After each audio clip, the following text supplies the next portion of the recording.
Yeah, I live in Newton. No. Yeah. Charleston. Where? Charleston. Charleston, when they moved in? 2009. Huh? 2009. So? Name? Honey? Moving? Anybody else from Mass Convention Center here? Okay. So there's your answer. You're going to tell us how things are going to go around here. Sorry, I didn't catch your name. Francis X. Flaherty. I have 2 words to say to you, not Well, you know what? I got 2 words to say to you. Who was No, don't, my ears don't deserve you. I'm saying to you. Okay. So my question is, Sorry. I'm sorry. So my question is 3 parcels, you guys gonna do 1 RFP for free? Correct. You can't split it up? I think you can split it up. I think the goal here is, again, 10 years of nothing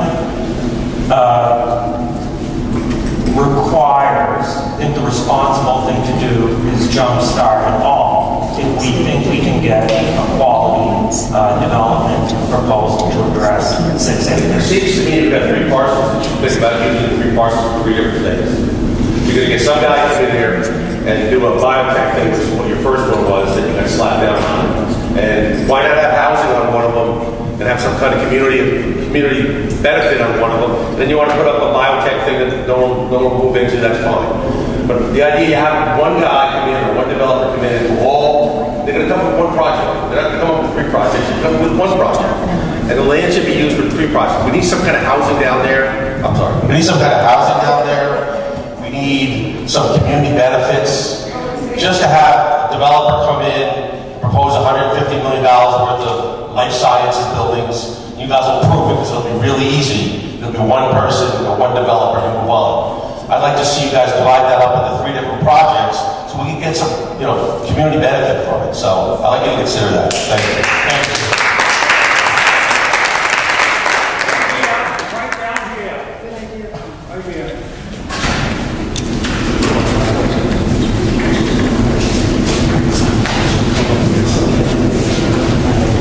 Hi, good evening. My name is Bill Bailey, lifelong South Boston resident. If you can go back and just put a slide up where the map is on the 3 parcels.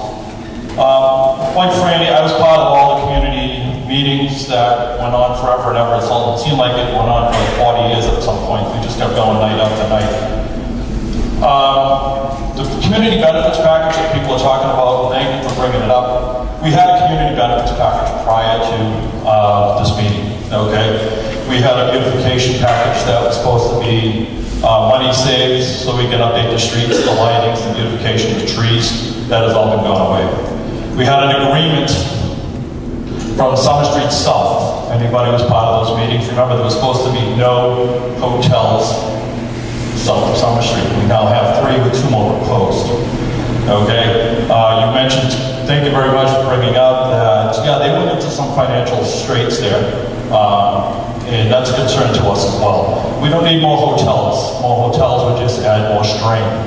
I'm going to propose something, if you don't mind, if you bear with me on this. Being part of community development for a while, urban planning, urban design. They had their say, they had their sales pitch. Okay, and for everything there's always another sales pitch and another side to this.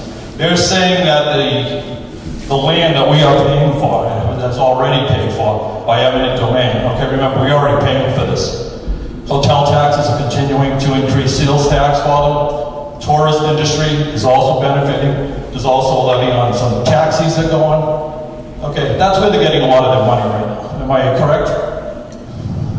I don't know what the... I'm going to say yes to that, because we were part of that. We were part of the development of this. So we already own this parcel right here. So what I'm proposing, and if you don't mind, is that we take this land right here. South Boston wants that land. You can take your parking, you can build it up on the other 3 parcels, build your parking garages, because here's why. The BPDA has taken our open space. They're taking our yards, they're taking our lots, we're losing our open space. City of Boston has also told us that the air quality in our neighborhood is deteriorating because we're losing our open space and our open parks. Okay, we cannot trust the BPDA. Another, all right? And just to keep going on this, okay? South Boston resident stickers will not get you any parking in that parking lot. The BPDA, Chief of the Streets, okay, they continue issuing parking permits. There's just under 12,000 street parking spots in South Boston. They've issued over 39,000 parking permits. And in those parking permits are those mothers that are driving around with their 2 kids and groceries, looking for a parking space somewhere they have to walk 4 or 5 blocks. So what we're proposing, or I'm proposing, and I hope people will agree with me on some of this, give us a park, a world-class park down here. We want green space. We don't want a bio or a life science building with 6 trees in front of it. We want a world-class park, just like we see in the public gardens, just like you see in West Roxbury and parts of Dorchester. We do not have open space down here. Being with Franny and Arthur and stuff, we worked on the seaport. We're supposed to be parks and open space down the seaport, okay? We only have 1 seaport boulevard with trees on it. We want, and I'm proposing this, is to give us this as a park, a world-class park that would actually accent and help the convention center. Take those parking spaces and put them on your 3 lots. Build parking garages down there to offset the parking that you have here. That's what we're looking for in South Boston. We do not need buildings. We do not need development. We have enough bio and everything that's coming up. We cannot handle the traffic inflows. We cannot handle the people that are coming in. We need parks for our people. We have to invest in our people.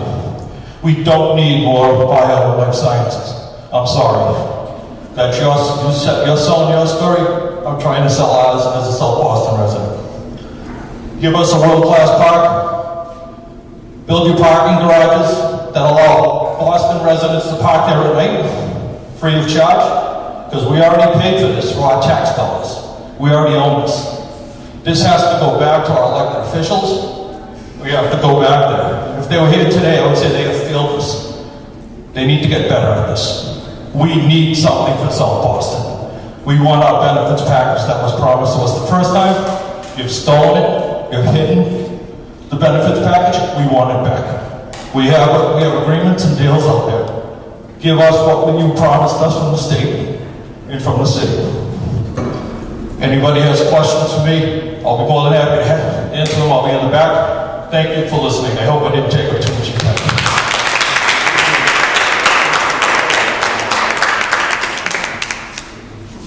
Anybody?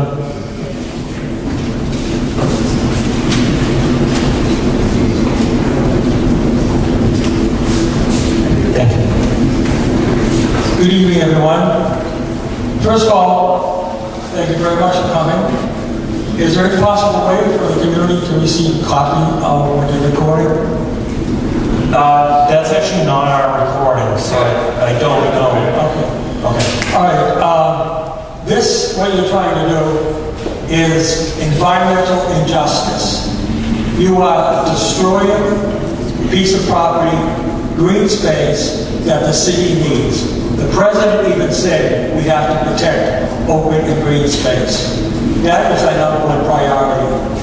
Not to develop that area, but to plant more trees, make sure the grass is something that does not need chemical boosters. There's plenty of things, soy grass and ivy that you can plant there that does not need chemicals to grow. That should be the focus, saving the environment. The Boston Planning and Development Corporation really is a broken corporation or agency that should be dismantled and built from the floor up. It is a catch can in development. There is no rhyme or reason. Everyone knows coming down Summer Street, no one can see the ocean. All those tall buildings are there. It was fully designed, but we have to live with it. It's just something for you to consider that space should be left to the people, not to the corporations. You have plenty of space for a convention here. unless you plan on going into hangars and developing airplane conventions, I have no idea. But it must be a reason you want to expand down to Cypress Street. And as we all know, Cypress Street is the most polluted street in the country. It is so saturated. Now, going near there, I think you're asking for trouble, environmental trouble. Just to give you an idea, many of the guidelines that are written were written 20 years ago. Science has advanced 20 years as far as pollutants on the body, on the brain, and the whole being. They all should be updated so that we can deal with something that's concrete and it's real time. I appreciate my time.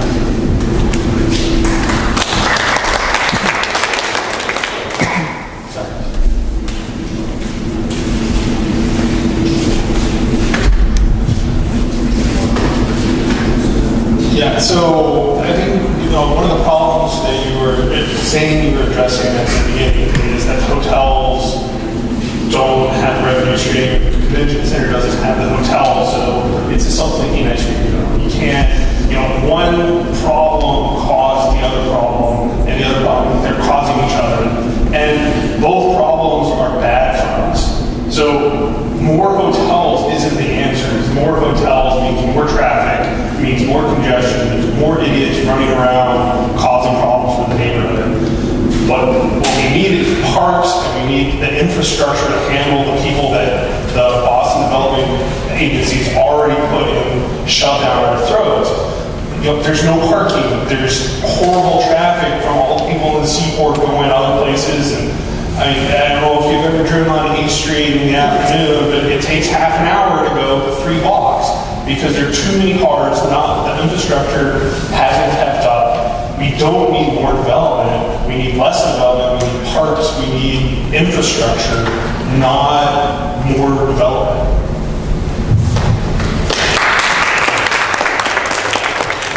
Sorry, this gentleman. Yes, Okay. Rare table.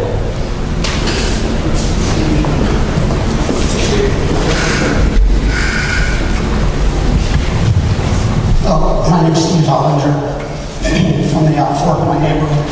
I support my neighbor's comments so far regarding the need for significant green space given the history of the Seaport. I know the history of the parks in the Seaport.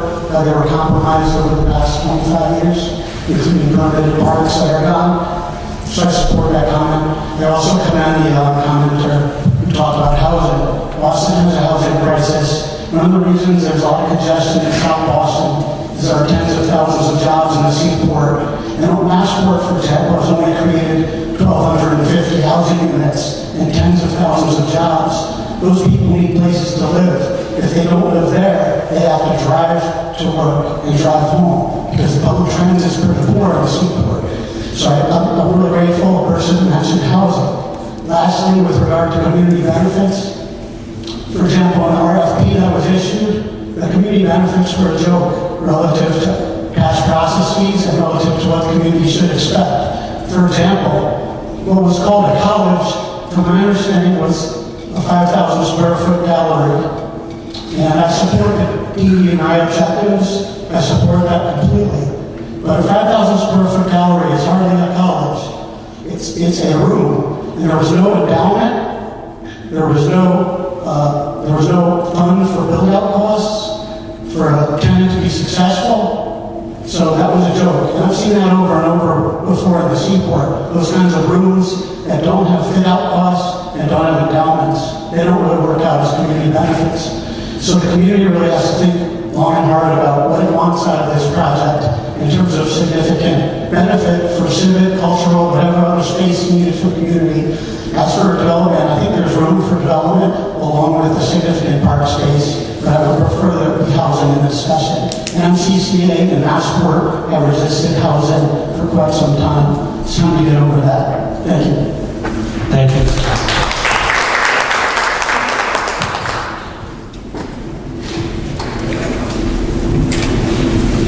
Up front,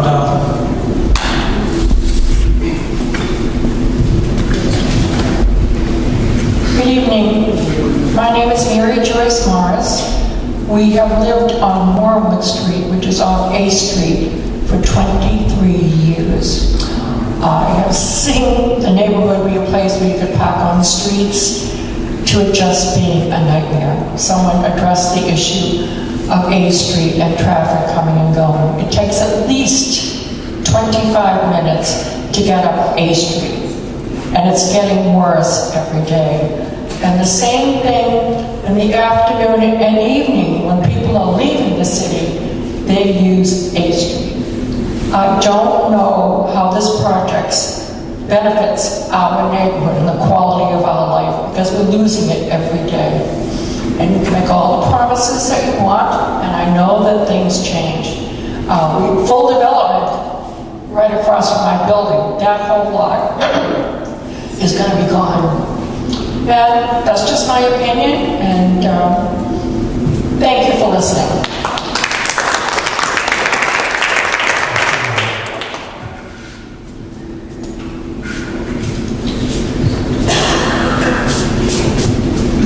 Thank you, Tom Reddy. I also live on Wormwood, so Mary, thanks for breaking us in there. I've got a few things and a couple of comments that can support some of the words our neighbors have said.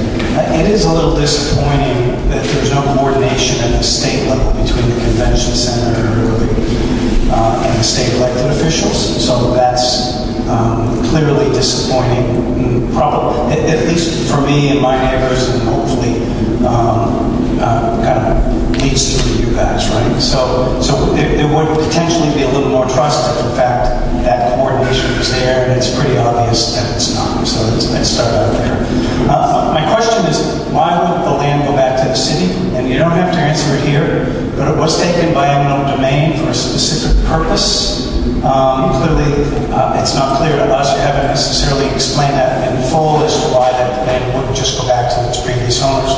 So it would be helpful to understand that. As Tom mentioned, phase projects don't work, right? When we talk about the 3 land parcels, we've got phasing all throughout South Boston. Boston Edison's a phase project. The Seaport's a phase project.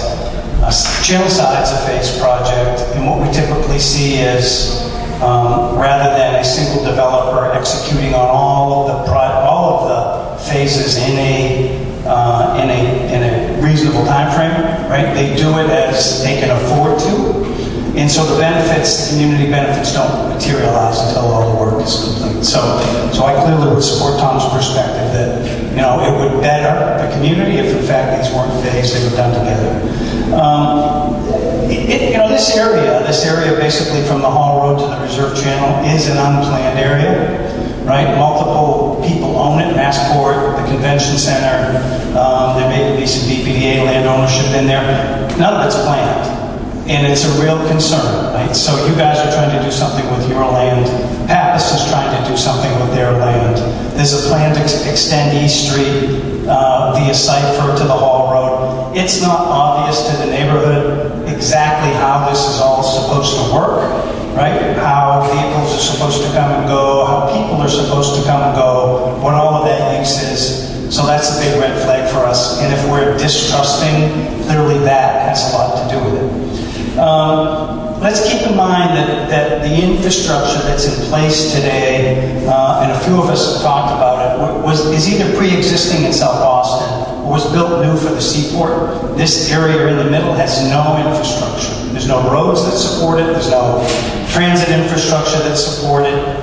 It's not obvious how people are going to come and go from this, depending upon what the uses are. So clearly, as a few of us have mentioned, residential becomes super important for us because that creates a mixed-use environment that allows people to work and live in the same neighborhood and don't necessarily need to come back and forth. So as you consider uses, more public benefit parks, residential, all of that, recognizing there is a need for some commercial to pay for that, but clearly the mix that was currently proposed doesn't come anywhere near what's needed or necessary. And then lastly, I get the process and I recognize this all feeds into Article 80, but let's all be truthful with each other, right? The state uses Article 80. It doesn't adhere to the guidelines and the processes for Article 80, right? And Brian, you know that, having come from your previous role. So having participated in a number of Article 80 projects, We've been told very clearly by the state agencies that own the land, that are executing in those, that we're following the city's process. We don't have to necessarily adhere to it. So as we proceed down this path, let's all be more open and candid and honest with each other about what we should expect and what honestly we should do. So thank you.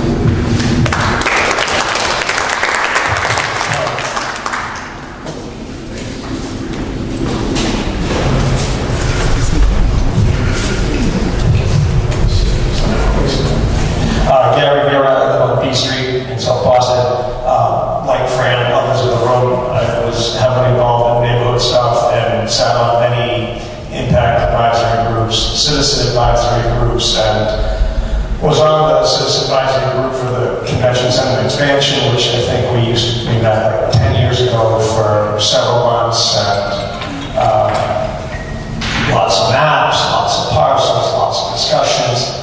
And at that meeting, my dear friend Brian Mahoney, who's no longer with us, had said there's a lot of promises the convention center had made to the South Boston community that they never fulfilled. One of them being some green space, which directly led to the lawn on D, which, you know, was an okay open space, but I don't think it's exactly what people thought we were going to be getting, because it's really just an extension of convention center facilities, and it's used by the convention center to do events, outdoor stuff. It's more for the benefit, I think, of convention center than residents.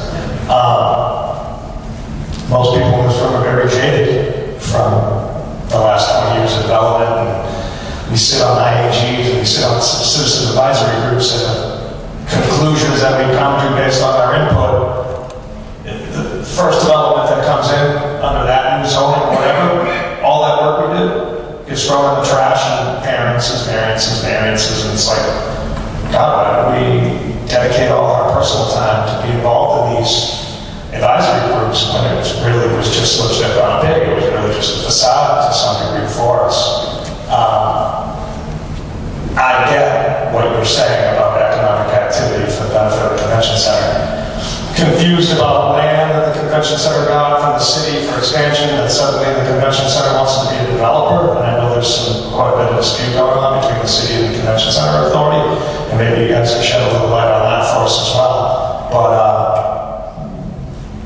I have no doubt that these parcels are going to get developed.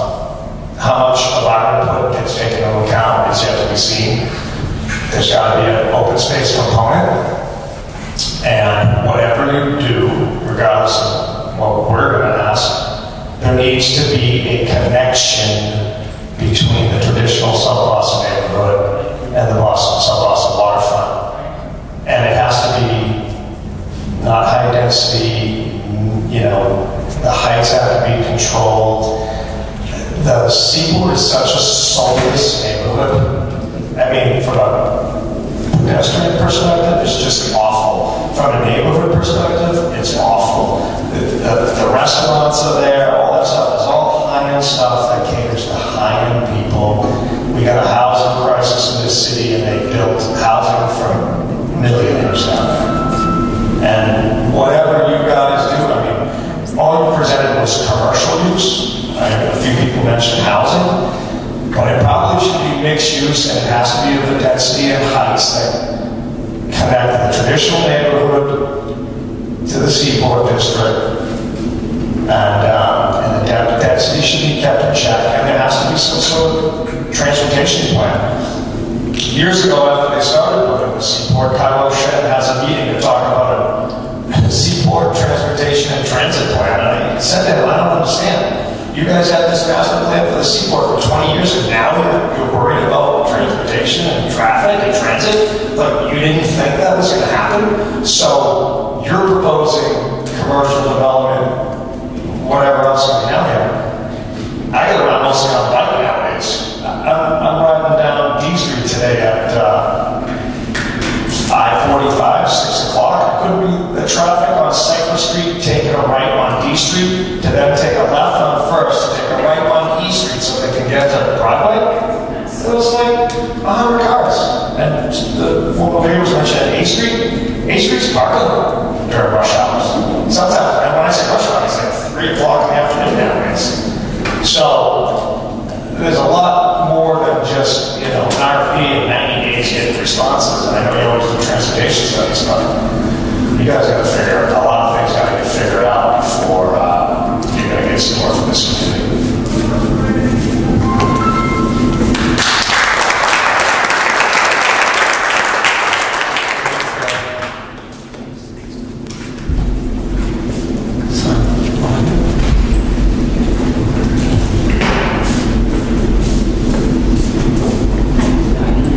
Carrie Dixon, I'm at 225 West 3rd, so right between D and E. I've been in South Boston 20 years. I've been on the lower end about 4, and I've been involved in understanding this process of development here in the last 4. And I would echo the suspicion that everyone has talked about, and that Tom so eloquently rattled off from his notes. I'm going to throw something provocative out. Charlie, I hope you're listening. I think this parcel, because of its location, needs to be a modern, innovative facility for our police, fire, and ambulance. I understand the need for green space, and I echo that, but I also think on the perimeter of the neighborhood, with our services servicing the seaport all the way to South Bay, those guys do not have the infrastructure they need. Guys and gals, sorry. They don't have the infrastructure they need. And this parcel needs to be taken back by the city, and we need a fire station, a police station, and an ambulance bay that really supports the infrastructure that we keep talking about.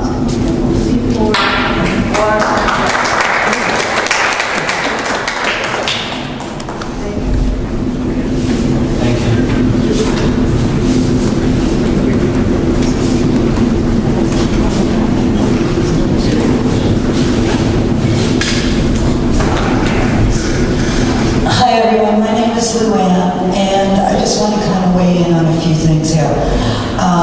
Brian, I am surprised to see you here.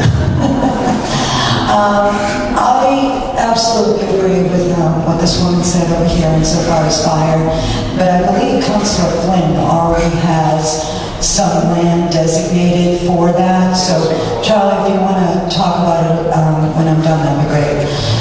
I do like the idea of Tom Juris, insofar as splitting up those parcels. And I do like the idea of right behind the convention center becoming green space. So can it be something else combined with that green space? Absolutely. But we have to remember, and Brian, I know you're director of the BPDA, so you can kind of weigh in on this because you've heard it over and over again through the various parcels in South Boston being developed by the BPDA and the Article 80 process. So we do have enough development at this point in time. We really do. We need to focus on our community because we're being pushed out, whether it be through biolabs, whether it be through height and density, lack of infrastructure, poor Boston public schools. So it's almost feeling as though we're being pushed out, steamrolled over. Okay, and there is not a lot of trust in the convention center because of the prior, going back to the days of Jim Rooney, as Gary said. There's a lot of people here that have institutional knowledge of the actual beginnings of the convention center, and they need to be listened to. One is Bill Bailey, the other one is Gary Murad, Tom, I think you as well. So the proposals that came through from Cronin and Hines, they're unacceptable. They're unacceptable. And insofar as giving this land back to the city, that could be a conversation. But again, the city, the BPDA, currently now, under the new director, is no better than it ever was. If anything, it's worse. So those are just some things that we need to think about. But green space, state-of-the-art park, I mean, how great is that? Why can't we have a Boston Public Garden behind there? Why can't South Boston have nice things? Why? There's no reason for it. It's all money. It's all money and development. And we as a society and a neighborhood here, we expect more, we're demanding more now, and that's what I'd like to see happen. We need to be treated fairly and with respect.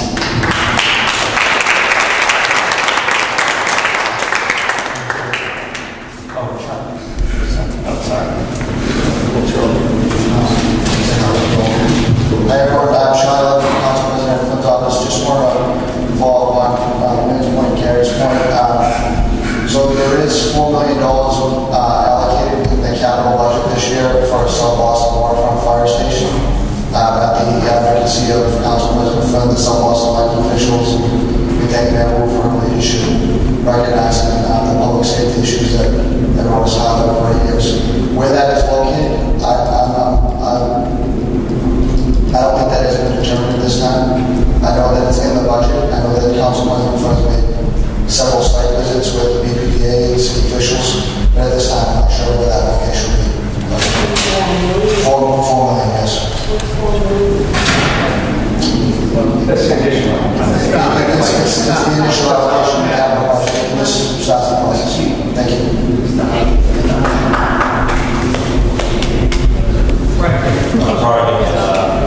Wrong song for saying this, but I like to see I like what it has become. I remember as a kid drinking on that pier when it was destined. There was nothing going on there. And I've seen it built up to something pretty amazing. My children, I've seen it. My children live in Winthrop. I'm separated now. And my children they notice it all the time. They're like, wow, this is amazing. And it is amazing. So the seaport to me has become something that has gotten rid of blight. I like going to the seaport. I like being able to go down to a different restaurant. I like being able to go to Shaw's, probably a mile and a half from my home. As far as I understand, promises are made and promises aren't kept. I mean, that doesn't shock me, especially from the government. That's weird. I'm not a big fan of blight. Like, I don't like what goes on West First Street. Like, I drive down that street once or twice a week. I don't drive that much. I take the bus to work. That area, especially Condon Convention Center, again, an RFP is not going to hurt anyone. Let's have it thrown at us. It doesn't cost us anything. Then we can argue what's right and what's wrong. And again, stick to the guns. See what Salty gets out of it. I think that's great. I also think, and I don't want to say this, but I will, because I'm not, right? It's only by the grace of God that area of blight, we can have a really, really bad element down there. I really believe that should be developed for the good of Selby.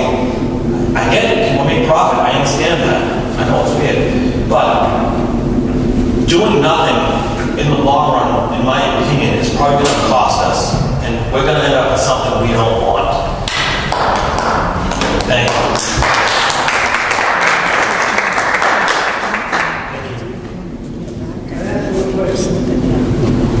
Collaboration with the people in the room about the collaboration you and Massport have with regards to Cypress Street and what the proposal is by Massport, or should I tell you? Yeah, I'm not involved with any Cypress Street issues in Massport. Well, do you want this? Briefly on the story, but keep my language to it best I can. Ladies and gentlemen, this is Cypress Street. Cypress Street ends right here at D Street, E Street. Now, Massport now wants to take the 3,500 diesel trucks daily from Conley Terminal, across Thomas Street Bridge, down Fargo Street, down F Street.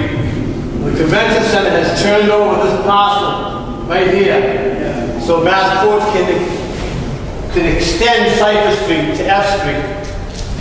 So the 3,500 round trip trucks a day of diesel fuel, the same diesel fuel that the state of California is barred from sale to 2027, and the new president has literally, fossil fuels must be very bad when they ban gas stoves from kitchens. But they want to extend Cypress Street to F, so the trucks can come off Fargo Street, down S Street, across Cypress Street onto the Hall Road. So if anybody who lives on the Hall Road that's bought a new condominium with overlooking porches and windows will never be able to open the window again. All right? I live on Bolton Street, which is relatively right here somewhere, right there. It took us 40 years as a South Boston community to get the trucks from Condon Terminal off of East First Street. Yet now they propose to put them on Cypress Street, which is basically an annex to West First Street. And here we have a children's park at the corner of B and 3rd Street. We have a housing development right here, the length of from Broadway to Colony Avenue. The house many, many children with the respiratory illnesses, all right, to be breathing all that carcinogenic diesel fuel, which is the least refined fuel known to man, okay? It's basically pure carcinogen coming out of smokestacks, which we're building over into the residential DC project, children's parks, and everything else. How do you explain that, Mr. Convention Center, when you know exactly what Massport wants it for? They propose, they're going to dress it up, new sidewalks, plant trees, put a bike route on it. Put a bike route on a truck route. That's the best thing I know where it's at. Last night, people killed on bike in the city of Boston, killed by trucks, just for knowledge. So, that is disastrous to the community, the lower-income community of South Boston, and everybody who was in and around here. So, you know, you're part and parcel to blame for anything that was wrong with this project. By turning over that piece of land between East Street and F Street to Massport, I don't know, I've been fighting with you now for 2 years ago. So all I can say is... deaf ear to us, so I want an answer to that.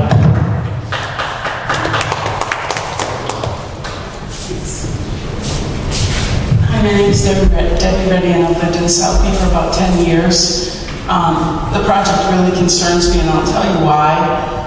As you alluded to, the Mass Convention Center has owned this land for 10 years, land that's worth hundreds of millions of dollars. So I asked myself, why now? Why have we been sitting on it for 10 years? And what catastrophic events have occurred for you to want to develop it now? Well, we had the pandemic. And so I view this as, and I'm sure the convention center isn't being disingenuous, but I think you're looking for a revenue grab because you've lost a ton of money through the pandemic. And this is an opportunity to develop that land and put a life sciences or a couple life sciences building on it and generate revenue. And what the community needs, and I echo everything that's been said this evening about we need parks, we need green space, we need things that are worthwhile for the community. There are so many life sciences buildings going in now within a 3 or 4 mile radius. We certainly don't need more of those. And to have more infrastructure around the police and the fire and the EMTs is desperately needed as well. So, thank you.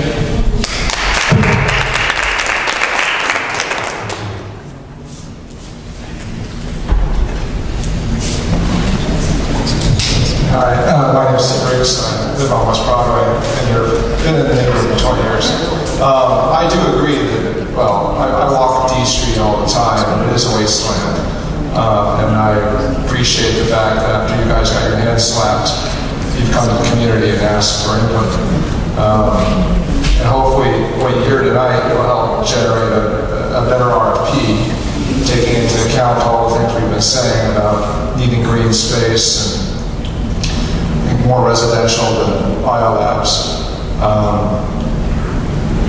I'm always concerned about all these projects, and I've been on IAGs, like a whole bunch of my colleagues here, that things get promised and things don't get delivered.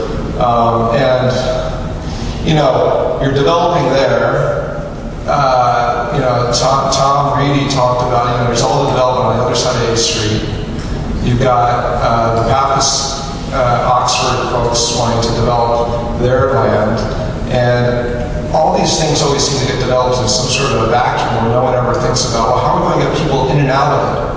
And as someone said here, if you have more residential, you have a place for people to live so they aren't traveling to get in and out of neighborhoods. So those are my comments.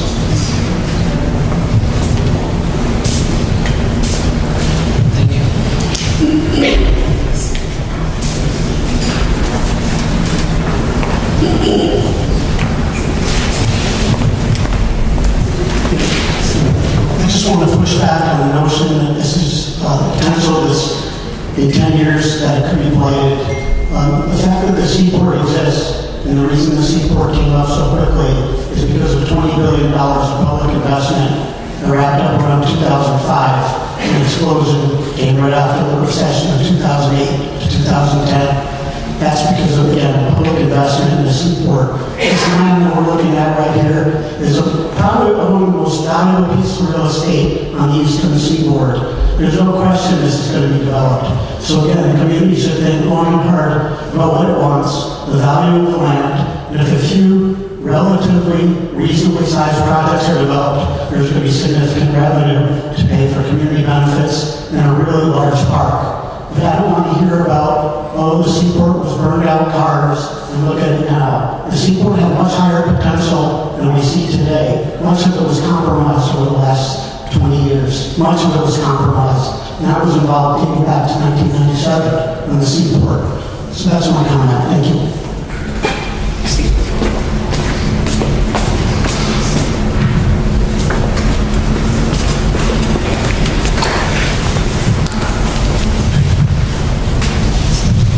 So you're hearing a lot of different neighborhoods, South Boston neighborhoods being represented here, and whether it be Fort Point, whether it be City Point, whether it be Cityside. So you're hearing a lot. So I'm hoping that you're actually taking into account what you're hearing as one united South Boston. We're all saying the same thing, basically. So what I'd like to know now is what are the next steps? Is the convention center, if you put out an RFP or another RFP, are you able to set up parameters and guidelines so that you don't have a developer coming in with flying taxis and absurdities? So the other thing too is, I think it was Heinz that came in with a supermarket. That's not a bad idea. On that parcel that Bill was talking about, the one in the middle, why couldn't we have a supermarket there with a state-of-the-art park, right? And then develop, as Tom said, those other 3 parcels individually, because they should be individual versus one developer being able to take all of that land and make a profit. Profit is good, I get it, we're capitalists, we're in America, but the community benefits has to be weighed out and weighed out heavily. So as people were saying, we've already paid for this. We already negotiated community benefits when it was taken by eminent domain. And the convention center, going back to, is Gary left, okay, going back to, I believe it was Germany, did not live up to all of the agreements between the South Boston community and the convention center. So why can't we do that? And that's my question is, can the convention center set parameters after hearing all of the feedback insofar as what should be in that RFP? And when you get multiple RFPs, I'm assuming you're going to get more than just 2 this go around, you choose the one that basically reflects what the community is saying to you today. So, to answer the specific question, can the landowner, in this case the authority, set parameters in the RFP? Absolutely, it can. Now, you look at any public RFP, they vary wildly because on the one hand, you might want to test to see what's out there. Are there really good things that aren't being considered by the authority because it just doesn't know what's possible, what's feasible, what's economically viable. You want to sort of test the world of ideas. And that's a good thing, variety, brainstorming. They might be really attractive things for the neighborhood that come in as a result of allowing sort of a blank canvas. However, on the flip side, you get a whole lot of stuff that may be utterly incompatible with the wishes of the neighborhood. So, it can go either way. Now, sometimes you tighten that up and set parameters, maybe to identify the specific use or uses, rule out others. You identify density, a maximum. You identify maximum heights. The landowner can issue an RFP with the criteria it chooses to put in that. And so the answer is yes, that can happen. And also, when the proposals come back, you have now had a lot of input from the neighborhood, hopefully, and you can make a healthy decision about which one makes the most sense, given the needs of the authority and also the needs of the neighborhood. We'd like to think that those things can work together for the greater good. Okay, I understand what you're saying, and I do believe that everybody brings something to the table insofar as ideas go, but I'm very concerned because, as you know, Article 80, BPDA, IAGs, it kind of sets the tone. So when you're talking about community benefits, it doesn't always reflect, in fact, most of the time it does not reflect what the community wants. It reflects what the city of Boston wants, and in this case, it would be the MCCA. So yes, I think that it's very important that you list or capture what you're hearing today. Is there something else that could be put in there that the convention center is thinking about, or that a developer is thinking about? Possibly, but the bottom line is really it needs to reflect what the community wants. And as we said, this land has already been paid for, so it's not like you need to put it back on the market. This is pure profit for the convention center, which is good. You said that you need some sort of a revenue stream, but the community needs to be heard, and we need to put an RFP forward that is realistic, that benefits the community, because on most of these projects, these Article 80 projects, the community is not being represented. And my final question, are any of those parcels big enough to create a PDA? I'm sorry, planned development area, for those who don't know? Yes, every one of them could be an individual PDA, and combined they could be one large PDA. Okay, so for those who don't know, a PDA is a planned development area, and what that means is that the current zoning can be overruled, and the city will create its own zoning in the PDA, which means they can do what they want for height, and they can do what they want for density, and basically create zoning outside of what's already created. So that's a major concern as well, particularly with the BPDA these days.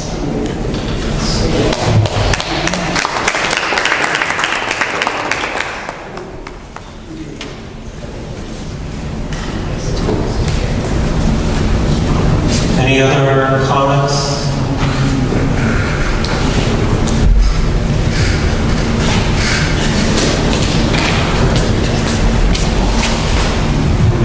Hi, I'm Ginger. I've lived here for about 25 years, and I also work for SBNDC. So I like the idea of splitting them up into three. I also like the idea of affordable housing in one of these spots. And just a question, how will you be publicizing this RFP? How would we be advertising the RFP? What the specific advertising? I don't think we knew about the first one. Well, they're all published in daily newspapers. I think they all go out of the Herald. They go through more esoteric niche publications as well. So does it go through the central register, which is sort of a trade? You would hear about this primarily in a formal sense through the Herald Notice. You haven't answered my question, Melissa. I don't know why you're complicit with... So I don't know anything about complicit. All I know is, I am aware, Massport wants to run trucks on Cypher. I'm familiar with that dynamic. I don't know why that needs to happen, or why they insist on that as the necessary route. I don't interact. It needs to happen when people in the waterfront go on. No, I understand the argument. There's no question that conversation is going to go on in the context of a potential result. We need to talk about that. I totally agree. Because you turn the land over to them. Yeah, Franny, also, Mark Lawyer with the Convention Center. I can't answer your question on when or why that land was turned over. It wasn't directly to Mass, but it might have been asked on the courts commit. Again, I'm not the person this or lesson, but before the MCCA does anything in the near future on Cypress Street, any new projects, there is some work that needs to be done up there, routine maintenance that the EPA and Mass DEP is mandating us to do. We haven't taken any action on that without coming out to the community first. So we are going to roll out a whole community plan. I know Massport has been out to the community. I'm not sure how that was received. In the documents, we've got documents going back to Cypress Street, which was paved asphalt. It's capped in perpetuity. I mean, forever. God, want to dig it up and then repave it. Put manholes in there. We know that the environmental people want to cut down 9 feet, move 9 feet of soil. If you want to do drainage, sewers, conduits, and things like that, you're going to have to go deep in that. So you're breaking the contract with the community of Cypress Street being encapsulated in perpetuity. And then you do that. Yes, they still go along with Massport, selling, slowly gave it Cypress Street to do that traffic onto the hall where they go north, they go south, and be out of town. Without bothering the people on the seaport. That's the whole name of the game. People on the hotel, convention, you go to the convention center, don't want to look at these 18-wheelers going by the front door every day. But what do? You send them down, walk down the street to East Street, that street, and send them down that street to Cypher, onto the hall. So you don't have to see them, we got to live with them. The rest of the bottle I think what's important to keep in mind here is that we're here to flag issues, and you're flagging an important issue, and it's absolutely going to be dealt with. I accept you need a better response about what happens with Cypress Street. I understand that, and there's a whole lot of conversation about that. We will be back out to the community on 2nd Street before we do anything out there. I know Massport's rolling along, they've got plans out there. We will hear that from you. So, sir, are you in the draft of RFP already, or still working? So, I think it's fair to say there was an RFP launched and pulled back, right? It was canceled. I mean, that is, a beginning point, but it's going to be significantly overhauled as a result of what we're hearing from the neighborhood. I don't know how much of it will survive the editing process, but we decided to cancel that and to discard the responses that we received from them. So we're starting fresh. But to your point, there's no mature draft of an RFP yet. That's gonna come after we listen to multiple sessions of neighborhood conversations.